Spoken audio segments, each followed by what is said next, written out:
Hello, good morning students.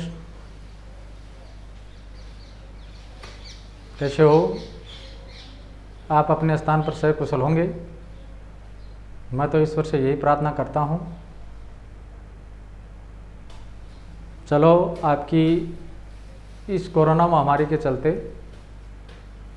पढ़ाई की निरंतरता बनाते हुए मैं आज अपना आगे वाला वीडियो लेकर आया हूँ। पिछले वीडियो में आपको मैंने कुछ पत्र की जो बेसिक बातें थी वो बताई थी। तो अब देखो, आज मैं ये बताऊंगा कि पत्र का प्रारूप कैसे बनाया जाता है। एक प्रारूप को अगर आपने सीख लिया तो पत्र को लिखने में आपको कोई असुविधा नहीं होगी। आप आराम से पत्र लिख सकते हो। फिर तो चलो, तो मैं एक पत्र का प्रारूप बताऊंगा। फिर देखो, मैं क्वेश्चन दूंगा और क्वेश्चन के अनुसार पत्र लिखना प्रारंभ करके दिखाऊंगा कि देखो, मान लो ये तो प्रारूप, उस प्रारूप के अनुसार आपने पत्र लिखा तो वो कैसे लिखा जाएगा। पिछले वीडियो में हमने बात की थी कि कौन से में पत्रांक आता है, कौन से में नहीं आता है। तो आपको सीधा सीधा याद रखना है, कोई भी सामान्य व्यक्ति है, कोई सामान्य व्यक्ति में छात्र छात्रा है ना, छात्राध्यापक यानी बीएड में पढ़ने वाले विद्यार्थी यानी सारे उसमें आ जाते हैं। अगर मान लो कोई भी सामान्य जन है, अगर कोई पत्र किसी कार्यालय में भेजता है तो उसमें पत्रांक नहीं आता है। पत्रांक उसी पत्र में आएगा। किसी कार्यालय में कोई भी व्यक्ति कार्यरत है, अगर वो किसी भी कार्य में पत्र, दूसरे कार्यालय में पत्र भेजता है, जिस विभाग का कार्यालय उसमें भेजता है, उसमें पत्रांक आता है। अब पत्रांक का आपको मैंने बनाना भी सिखाया था कि किस प्रकार से एक विवरणिका में वो नोट किया जाता है, वही पत्र के ऊपर लिखा जाता है। जहाँ तक की बात हो गई। अब आपको मैं ये बताऊंगा कि कहाँ कहाँ पर कौन कौन सी बातें हमें लिखनी है। पत्र का सबसे पहले कार्यालय पत्र है, तो पत्र की एक मुख्य विशेषता तो ये है कि आप जब भी पत्र लिखते हो तो पत्र है वो एक नए पेज में लिखा जाता है। पत्र एक नए पेज में लिखा जाता है। पत्रांक वाला जो पत्र लिखा जाएगा वो एक, जो भी कार्यालय होता है उसका एक लेटर यानी पेपर पैड होता है, उसमें उस कार्यालय का ऊपर वो नाम और ये लिखा जाता है, मोबाइल नंबर ये लिखे रहते हैं, तो उसमें पत्र वो लिखा जाता है। ठीक है। और जबकि हम सामान्य कोई सफ़ेद कागज़ है उस पर भी हम पत्र लिखते हैं। अब आपको पता है कि आपको ये कहा जाए कि आप एक प्रार्थना पत्र लिखो, तो ये थोड़ा है कि आप प्रार्थना पत्र को आधे बीज से शुरू किया और फिर लिख दिया और फिर पलट के पेज उधर लिख दिया। तो मेरा कहने का अर्थ है कि पत्र का मुख्य ये गुण होता है, विशेषता होती है कि नए पेज में पत्र प्रारंभ किया जाए और जो पेज हम जो ले रहे हैं, कागज़ ले रहे हैं, उसके अंत तक पूरा पत्र आ जाना चाहिए। एक पेज से बाहर पत्र नहीं जाना चाहिए।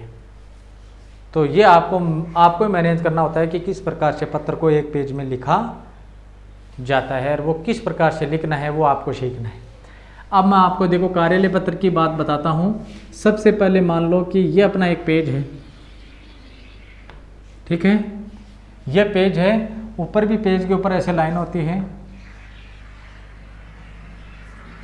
ये मान लो अपना एक पेज है। इस पेज पर हम जो पत्र लिखेंगे उनका प्रारंभ कहाँ से करेंगे? जो बाएं हिस्सा है इधर से शुरू करेंगे। सबसे पहले आएगा पत्रांक। अब ये आपको ये देखना है कि पत्रांक कौन से में आएगा, कौन से में नहीं आएगा। जिसमें आएगा उसमें हम पत्रांक लिखेंगे, जिसमें नहीं आएगा उसमें पत्रांक नहीं लिखेंगे। जिस पत्र में यह नहीं है कि आपने पत्रांक लिख दिया, जिसमें आएगा तो लिख देंगे, जिसमें नहीं आएगा तो ये नाम तो लिखना ज़रूरी नहीं है। जिसमें पत्रांक आएगा उसमें ही ये नाम लिखना है, बाकी पत्रों में ये नाम लिखना ही नहीं है। उसे जैसे नीचे से ही शुरू कर देंगे। ठीक है। पत्रांक को मैंने आपको बता दिया कि जैसे मान लो कोई भी विवरणिका है, उसमें मान लो 60 नंबर का पेज है। 60 नंबर के पेज पर हमने 305वां क्रमांक वाला पत्र लिखा और 2020 वाला लिख दिया और कोमा लगा दिया। ये बात हो गई अपने पत्रांक की। अगर जिसमें मान लो किसी भी में आए तो हम अपनी स्वेच्छा से इनको लिख सकते हैं। ठीक है, इतनी बात समझ में आ गई। जिस पत्र में ये नहीं आएगा तो ये लिखना ही नहीं है। हमें लिखना उसी में है जिसमें कि उस पर्सन को पढ़ेंगे और प्रश्न को पढ़ते ही हमें ये पता लगे ना कि इसमें पत्रांक आएगा तो लिख देंगे, नहीं आएगा तो नहीं लिखेंगे। ध्यान रखना इस बात का, ये मुख्य बात है।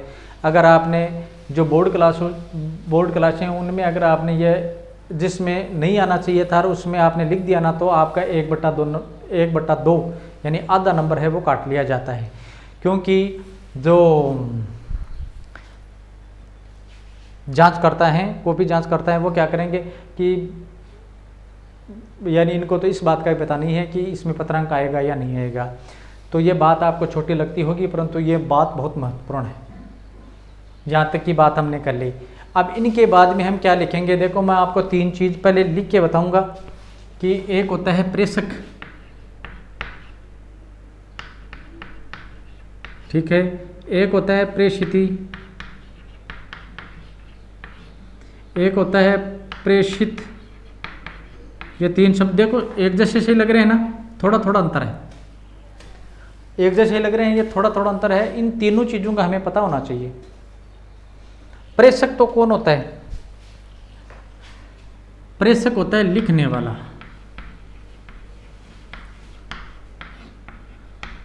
प्रेषक कौन होता है? लिखने वाला।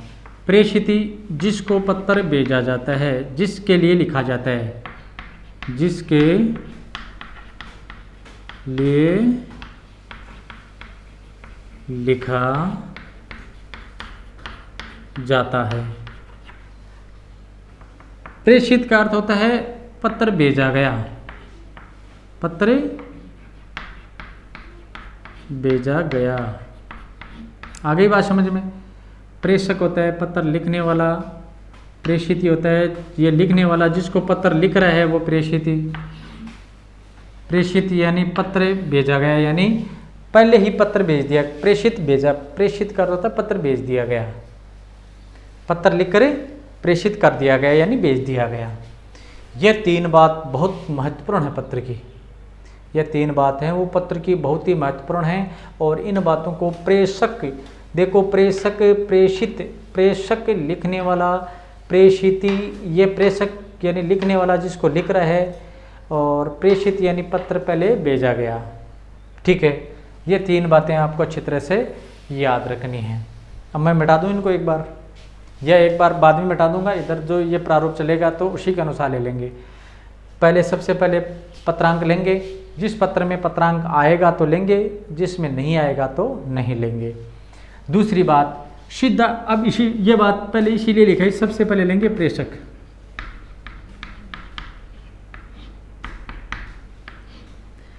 प्रेषक में मान लो एक पत्र, एक उदाहरण बता दूं आपको।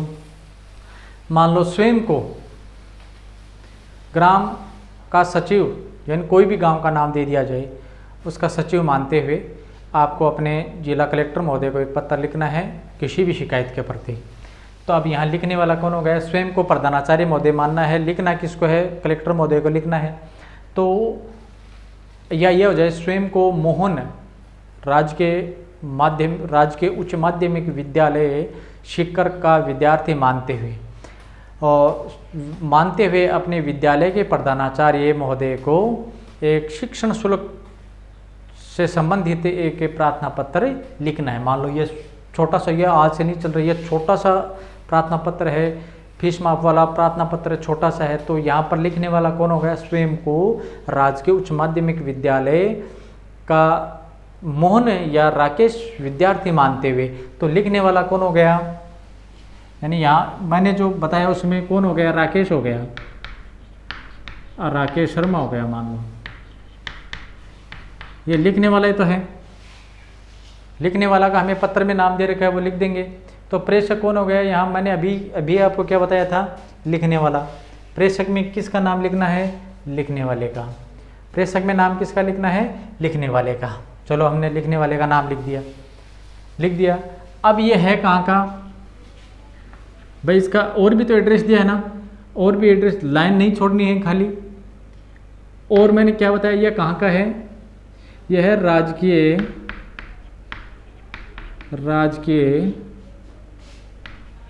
उच्च माध्यमिक विद्यालय विद्यालय सीकर राजस्थान, फिर पूर्ण विराम लगा देंगे। ये एक पर्सन, या इधर लिख के बताऊंगा पर्सन को मैंने एक बार फिर बता दिया कि स्वयं को राजकीय उच्च माध्यमिक विद्यालय का राकेश विद्यार्थी मानते हुए अपने प्रधानाचार्य को एक शिक्षण शुल्क के माप हेतु एक प्रार्थना पत्र लिखनी है। तो ये हो गया। अब इस ऐसे पत्र में क्या होगा, ये तो बात ये अलग रहेगी, ये तो बात ये अलग रहेगी, है ना। तो इस पत्र में ये नहीं आएगा, ये लिखना नहीं है इसमें, तो इसमें ये नहीं आएगा, है ना। ये पत्र यहाँ से शुरू होगा, जिसमें पत्रांक नहीं आएगा ना वो यहाँ प्रेषक से शुरू होगा, जिसमें पत्रांक आएगा वो पत्रांक से शुरू हो जाएगा। इतनी बात आपको समझ में आ गई। तो इसमें यह नहीं आएगा तो मैं इसको मिटा दूँ, ये तो समझाने के लिए आपको बताया था। अब अगर जिसमें नहीं आएगा तो ये प्रेषक हम एक लाइन खाली नहीं छोड़ेंगे, इस प्रेषक को ही ले लेंगे ऊपर, इस प्रेषक को क्या ले लेंगे, ऊपर ले लेंगे। अब यहाँ तक लिख दिया। एक बात का ध्यान रखना है, देखो ये लिखा, इसको रेखांकित किया, ये विवरण चिन्ह आ गया, फिर राकेश शर्मा आ गए, यहाँ पर कोमा ज़रूर लगाना है, भूलना नहीं है। विद्यालय का नाम आ गया, विद्यालय के बाद में कोमा लगना है, शिखर आ गया, शिखर राजस्थान आ गया, यहाँ पूर्ण विराम लग गया। ये बात इतनी समझ, ये प्रेषक का पता हो गया। यानी ये प्रेषक का, सबसे पहले प्रेषक में प्रेषक का लिखने वाले का पता आ जाएगा, लिखना वाले का पता आ जाएगा। जो हमें पत्र में, जो पत्र हमें दिया जा रहा है उस पत्र में जो पता दिया हुआ है वही लिखना है, या नहीं कि जो नाम दिया हुआ वही लिखना है, या नहीं कि अपना स्वयं का नाम लिख दें। आ गई बात समझ में इतने। अब इसके बाद में देखो क्या करना है। मैं तो पत्र किस प्रकार से करवाता हूँ कि आप इनमें क्या करते हो कि कई बार दिनांक इधर ले जाते हो और फिर इधर दौड़ते हो, फिर इधर दौड़ते हो। ये नहीं, ये ऐसे करना ही नहीं है आपको। सीधा ही नीचे यहाँ पर ये लिखते ही आपको दिनांक लिख देनी है। दिनांक हम यहाँ लिख सकते हैं, कोई दिक्कत नहीं है। आज की दिनांक कितनी है, जैसे मान लो मैं ये आज वीडियो बना रहा हूँ तो आज की दिनांक लिख दूँ 13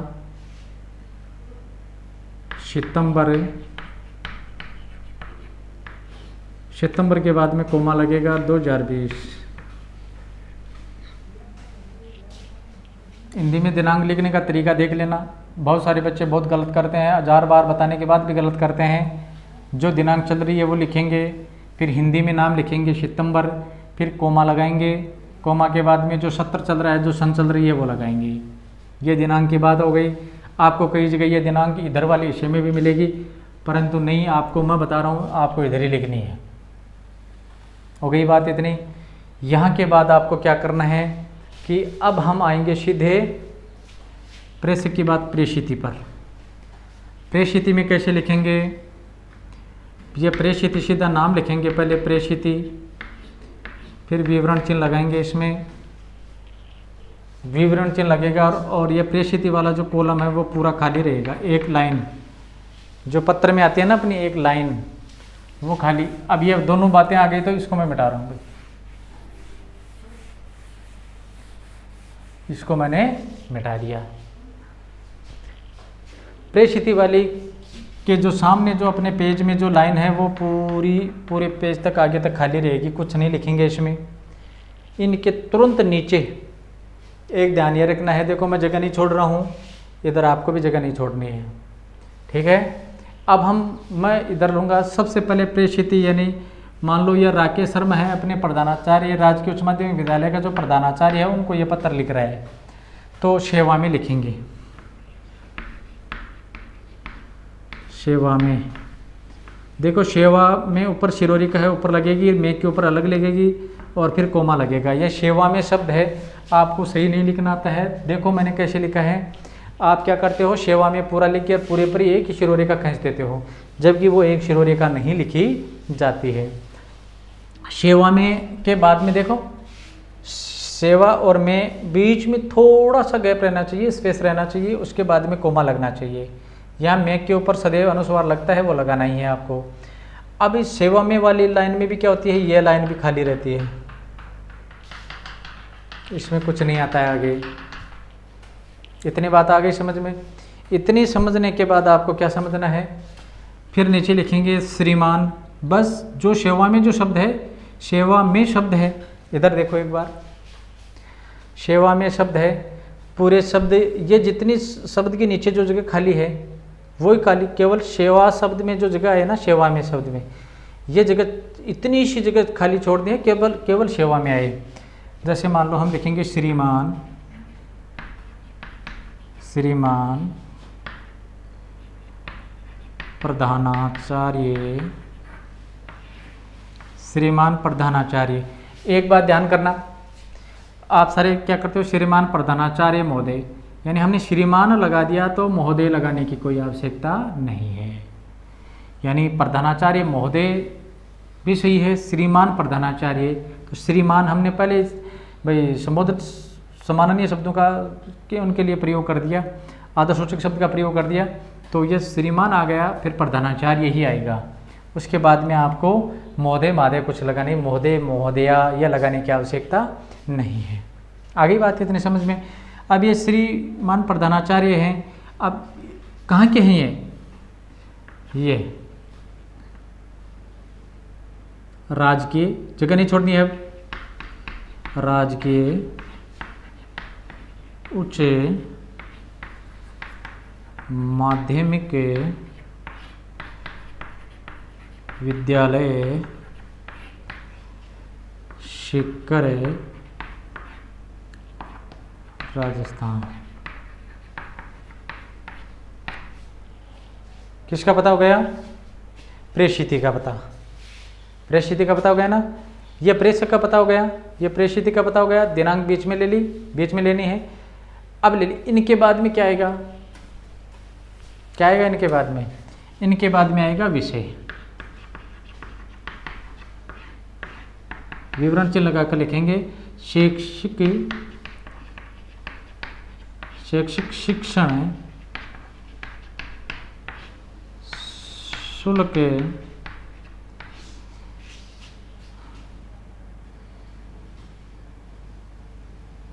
हेतु, फिर पूर्ण विराम लगा देंगे, हेतु ले लेंगे, बाबत, है ना, इन दोनों शब्दों में कोई सा भी एक शब्द का प्रयोग कर सकते हैं। विषय आ गया, विषय के बाद में हम लिखेंगे नीचे वाली पंक्ति में ही महोदय, महोदय या महोदया। अगर यहाँ पर प्रधानाचार्य है तो आएगा महोदय, अगर यहाँ पर श्रीमती प्रधानाचार्या, श्रीमती प्रधानाचार्य, तब क्या आ जाएगा, महोदया। दोनों में से एक आएगा और कोमा लग जाएगा, जरूर से कोमा लगाना है, भूलना नहीं है। फिर इनके बाद हम आगे चलेंगे, ये लाइन वैसे की वैसे खाली एक ही शब्द आएगा, इनमें से एक ही शब्द आएगा, या तो महोदय की जगह महोदय आ जाएगा, दोनों तो आएंगे नहीं, दोनों एक आएगा, तो यहाँ से शुरू करेंगे, यानी साधारण नंबर, साधारण नंबर निवेदन है कि,